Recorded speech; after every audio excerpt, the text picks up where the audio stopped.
করেছেন, গর্বিত করেছেন, অনেক সময় দিয়েছেন। এই সময়কে আমি দু একটি কথা বলবো। এলাকা হয়তো যে শরীফ বলেছে বিপুল ভোটে নির্বাচনে আমি এখানে আপনারা জয়যুক্ত করেছেন।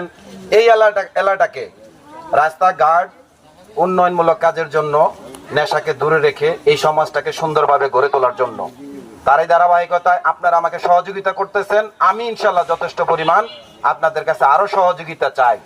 সহযোগিতার মধ্যে হলো আপনারা প্রথম আপনাদের ঘর সামলান। আমার ছেলে সন্ধ্যার পরে সে কোথায় যাচ্ছে? সারাদিন স্কুল কলেজ করার পরে আমার ছেলেটা কেন রাত 10টা 11টা পর্যন্ত বাইরে থাকবে? এই প্রশ্নের উত্তর কি আমাকে কেউ দিতে পারবেন? দিতে পারবেন না। কারণ আপনার ছেলে মোবাইল নিয়ে বাইরে যাচ্ছে এমবি ভরার জন্য, মোবাইল নিয়ে বন্ধু বান্ধবের সাথে কথা বলার জন্য।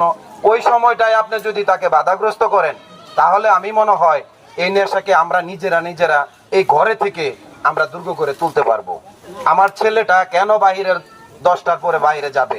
প্রয়োজন হলে আমাকে বলবে, তার মাকে বলবে, তার বড়। এখন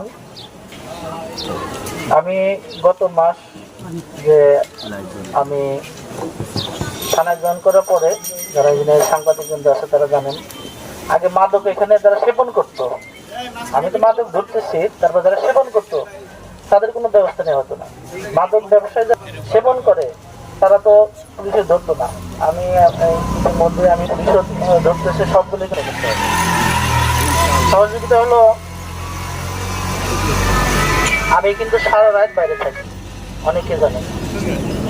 সারা রাত বাইরে থেকে যে কোনো সমস্যা আপনার রাত যদি ভোর 5টার সময় যদি আমাকে কল করেন আপনি পাবেন।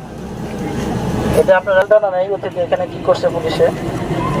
আমি মাদক ধরার পরে আশা রাখি কোনো মাদক ব্যবসায়ী বা সেবনকারী আমার কাছ থেকে ছাড়া পাবে না।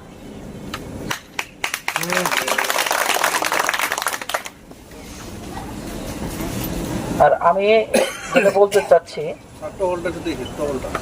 হ্যাঁ, টহল গাড়ি আমি নিজে তো থাকি, আমি মাঝে মাঝে নিজে আসবো, কথা দিলাম।